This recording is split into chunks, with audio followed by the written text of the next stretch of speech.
of St. John, beginning at the 15th verse.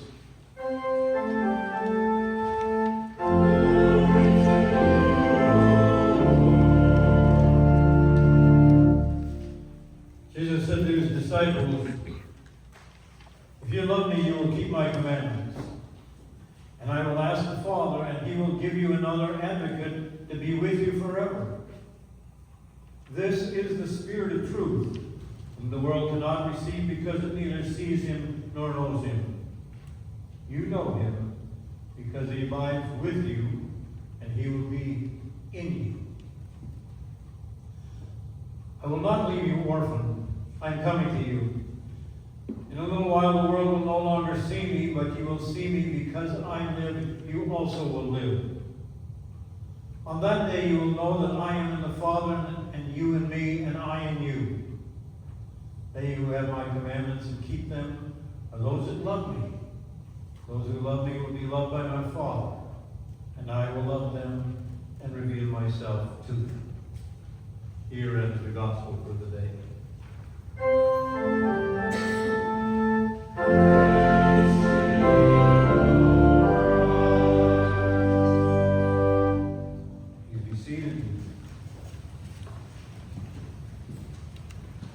Actually, every Mother's Day, since I started the ministry, there has always been a need to decide whether I was going to say something about Mother's Day or just deal with the gospel. As I began to interact with other clergy and ask them about what they did with Mother's Day, if it was appropriate to give a tribute to mothers or just to stick with the pericope text, I usually got the reflection that it's better to stick with the text. Actually, Mother's Day is not a religious event. I was struck by the fact that I was called by the person I served with in the Episcopal Church in Hawaii, and they are electing a bishop. And she was really upset because one person that was going to be a bishop was asked one of the questions that they were all asked as part of their preparation of preparing themselves to present for running for bishop in the Episcopal Church, was the question, if you had one secular holiday that you could make a holy holiday, which would it be? And evidently this fellow said something irrelevant. I don't even know the day he was talking about. But I said, you know, he should have really said Mother's Day, and that probably would have won him the election. Because I think that if there is one secular holiday or secular event that really needs to be recognized by the church, it would be Mother's Day. Probably one because of my tribute to my own mother, who I was very close to and was very, very influential in my life.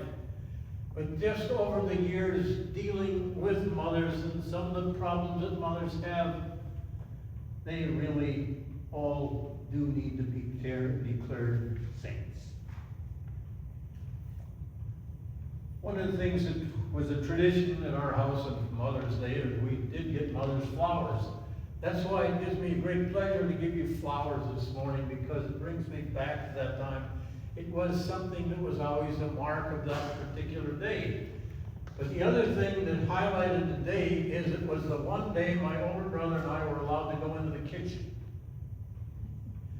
Now, it wasn't to do any cooking. Mother had to do the cooking. Men didn't do the cooking. That doesn't happen. You can see where I came from. I'm really out of the dark age. But we washed dishes for my mother so she could have part of the noon meal off.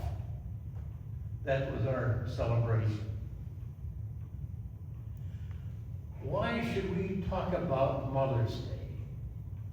I think there are really, in the first place, four things that mothers do that are really reflective of the divine. And I think you should pay attention to what they are, because I think you will all agree that they are. They are divine attributes. And I understand that there are some bad mothers that have given mothers a bad press, but that's not the case with the overwhelming majority of women who raise the next generation of people. The first thing that the mother reflects to the child is this unconditional love. In Greek, it was agape. That meant a self-giving love without any expectation of anything in return. And that is really the task, particularly of the mother, over at least the first 2 years of the child's life. You give and you give. And you hear cries, and not always appreciated, and woken up at all hours of the night without respect for anything about you. You just do it. One of the social scientists said that over a period of the first 18 years of a child's life, the mother spends 18,000 hours in primarily centered in the child's life. If you don't believe that, just multiply 365 by 2 and 24, and you will find out that over the first 2 years, about half of those hours, 9,000, are given to the care of the child. It is also estimated then, if you don't have a child, the woman would have the ability to have like 3 months, or 3 months of every year that she could just spend on herself and her own enjoyment, rather than taking care of a little child. And what is more amazing, after you experience that for the first couple of years, you decide to have another one. That's amazing. And the child doesn't realize he's got this agape love until later, to realize what the mother has really done. That's number one. The second characteristic that a mother has or involves her child with is the need for other people. This growing up, that we are a part of a group. And gradually you have to work away from just demanding everything for yourself to relating to others.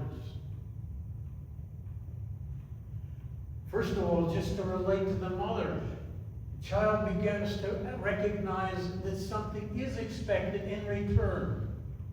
Oh, Mom wants a hug. Can you give her a hug? And he remembers that that triggers something very pleasant in the mother. And he is content, or she is content, to do it again and again, and begins to understand that they have the power to make someone else happy. Feel love. It is an experience that you need to live with other people. The mother has to take the time to explain to the child what is safe and what is not safe. And a lot of the experience of training a child is in spending long hours and explaining why something is not good or why something is good. Women handle things different than men in terms of training. A lot of men have the philosophy of Mark Twain.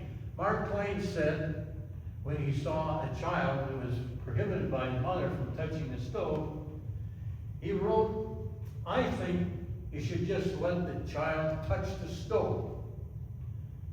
Don't spend all that time in explaining or warning or why it is good or bad. Just let him touch the stove and he'll never do it again."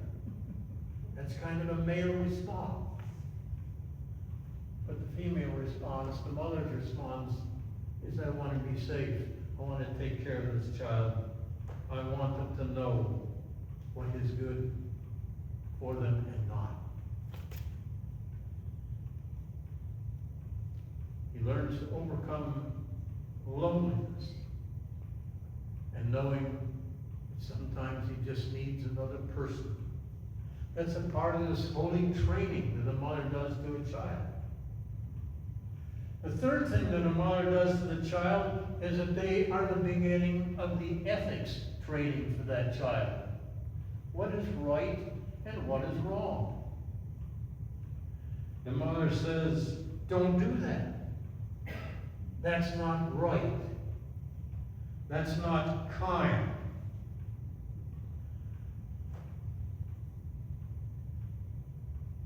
My mother spent a lot of time, just an awful lot of time, explaining right from wrong. And she called my attention to these poets who had written things to explain that life is a life that has to be lived by the commandments, by God's rules. And if you abided by God's rules, then things would work out for the best. Sometimes it might be overdone, and sometimes mothers never give up on it. I think you remember it's over 30 years now, when George Bush Jr. was president of the United States. And Barbara was the ultimate mother figure. She never grew out of that role. But getting out of Air Force One once, George Bush Jr. walked down in front of his wife. Well, I guess it was at the helicopter at the White House. And by the time George Bush got into his office, the White House, he had a call from who guess who? His mother.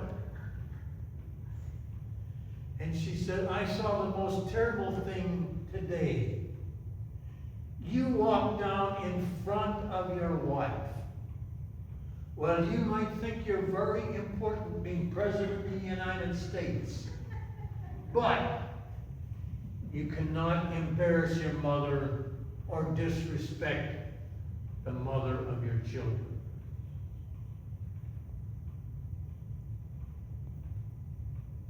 Sometimes there's odd ways of remembering the moral structure of the mother. There's Johnny Paycheck, a country western singer, has a song that says, I'm the only hell my mother ever raised.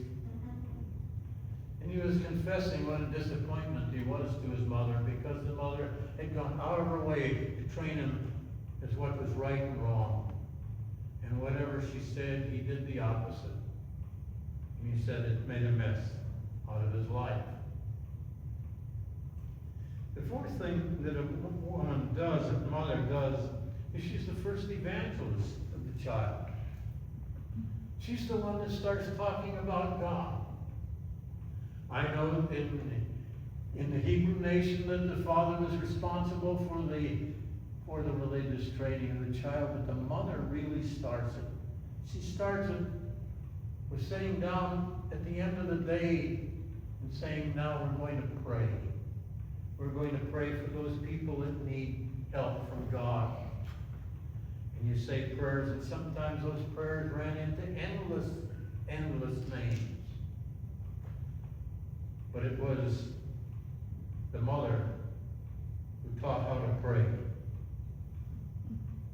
To talk about God openly and not be embarrassed about it. Those are the attributes that I think are divine, but they are part of a mother's normal life.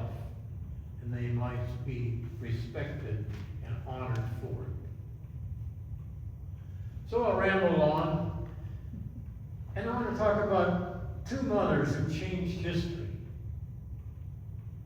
Not remembered very well, but they did change history, and they are very responsible where you and I are today.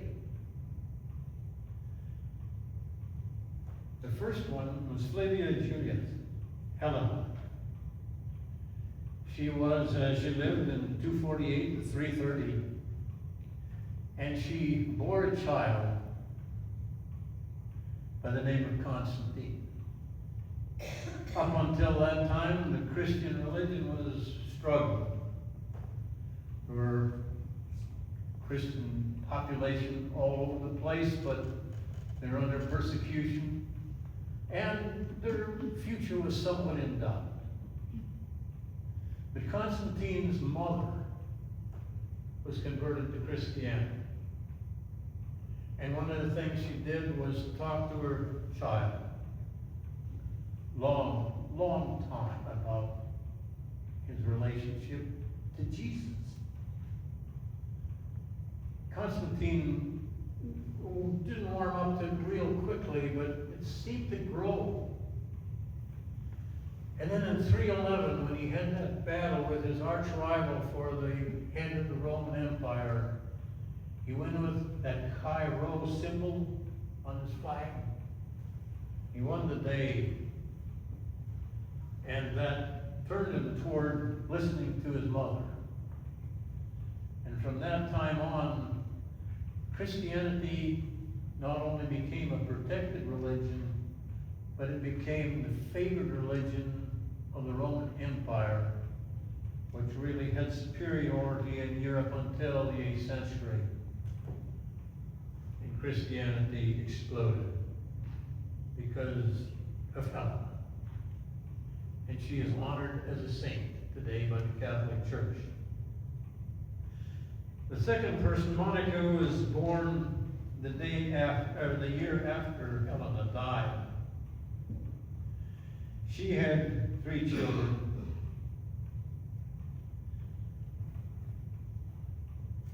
But one of the names was Augustine. Augustine grew up, trained as a Christian by his mother. But he took kind of a sidestep, just like Johnny Paycheck. And he decided to raise a lot of hell for his mother. He was featured in that book that we did the two Lenten seasons. Saints Behaving Badly. He behaved badly, and Monica constantly prayed for him, cried herself to sleep many nights, praying for a change in her son. And once she went to a bishop, and the bishop told her, you know, God is going to answer you. He won't let all those tears go to waste. And Augustine changed. And Augustine is responsible for all the basic theology of this church. Because Martin Luther was Augustine. He studied Augustine and believed most of the stuff that he taught. 2 monks that you can be thankful for live today because they changed the world. You might add Mother of Abraham Lincoln, or you might even thank my mother today because she was certainly instrumental in my being here today. I had a Catholic woman who went to the University of Texas, used to stop by here about 10 years ago. She come by about every other month, and she wanted to talk theology. And one time I got into a discussion on women in the church, and I said that the Catholic Church really doesn't respect women that much. You can't even vote in the Catholic Church, they can't be priests. And she said, well, actually a woman is the second most important person in the Catholic Church. You probably heard of Mary, the mother of Jesus. And we sainted her. And we do pray to her. I know you probably don't agree with that, but we pray to her. And she said, and then we have a lot of others who are saints. And she referred to the 2 people I just talking about. She said, what's better? To let women vote or probably to regard them as saints?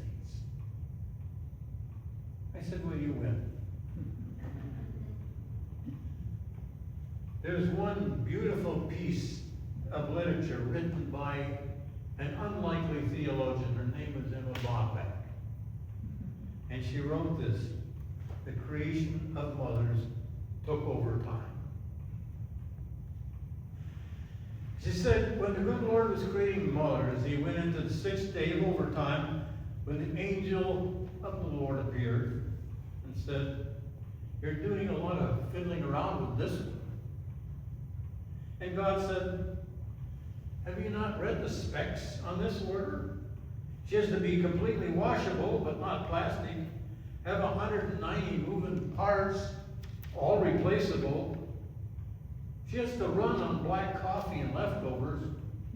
She has to have a lap that disappears when she stands up, and a kiss that can cure anything from a broken leg to a broken love affair. And she has to have 6 pair of hands. The angel shook his head. 6 pairs of hands? No way. And God said, it's not the 6 pairs of hands that are causing the problem. It's the 3 pair of eyes she has to have. That's on the standard model? The Lord answered, 1 pair that can see through closed doors when she asked, what are you kids doing in there, when she knows what they're doing. The 2nd pair is in the back of her head when she sees things that she shouldn't, but has to know. And a 3rd pair in front that can look at child when he goofs up and says, I understand, and I love you, without mentioning a word. Lord, said the angel, touching the sleeve gently, go to bed. Tomorrow, oh, God said, I can't. I'm so close to creating something so close to myself. Already I have one who heals herself when she is sick, can feed a family of 6 on 1 pound of hamburger, and can get a 9-year-old to stand under a shower. The angel circled the model of a mother very slowly. It's too soft, he said. And God said, yeah, but she's tough. You have no idea what she can do or endure. Can it think? The angel said.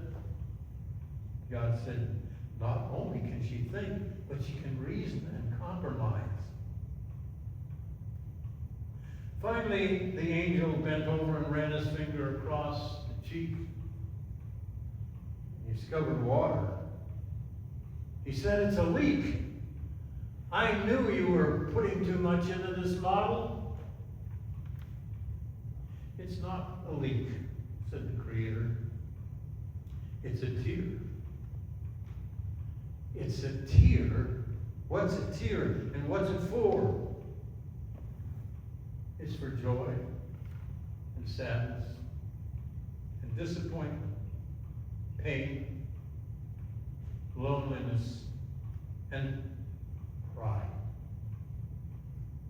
You're a genius, said the angel, to give her a tear. The Creator looked at him and said, I didn't put it there. Amen.